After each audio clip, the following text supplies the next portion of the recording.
5th largest exporter of oil to the United States and the 8th largest producer of oil in the world. Okay, with enough money to take care of everybody in the country.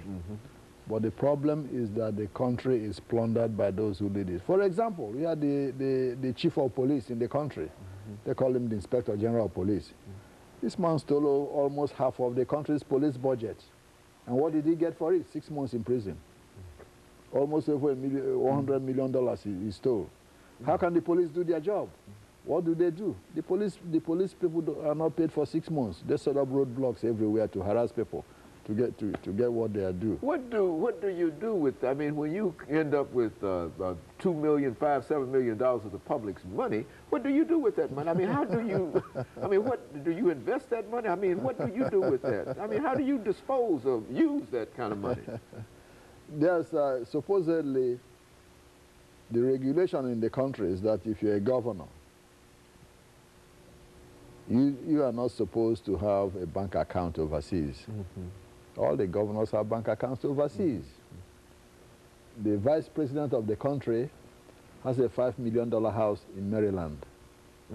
Okay? Yes, has a $5 million house in Maryland. A few months ago, the FBI went to that house to search it for some illegal activities. Most of the governors have homes overseas, in London, in Berlin, all over. Why can't they invest in their own country? That's a good question. Yes. Why should a governor have houses in this country and want you to come and invest in his state? Now, if his state is so good to invest in, he should build a house over there. Doesn't it make sense? Okay. Now, the loot that is plundered and sent overseas, whom does it benefit? The banks directly stored over here, not in the country. Why can't they invest the money over there in the country that they stole? No, because they are worried that when they're overthrown, people will want to get that money back. So what do? They come here and put the money. So what some of us have been advocating is this. A, the State Department should start denying visas to those governors who either have been proven to be guilty of corruption or there's perception amongst the people that they've been stealing money until they prove otherwise. Yeah, because what happens? If the State Department starts denying them visas to come here, and they and their families, the British government will follow suit, and most European Union countries will do the same. So that if they have to loot that money, they won't come here to put it. Okay, that will help a lot.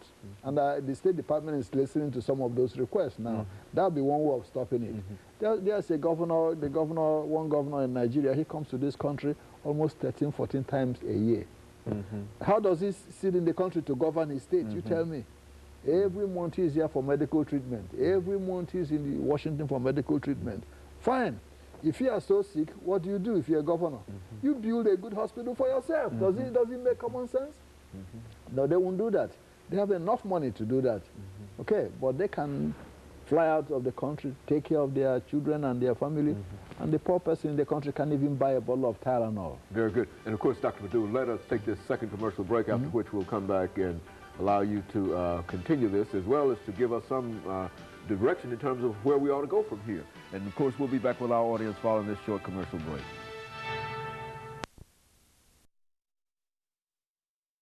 We're talking to Dr.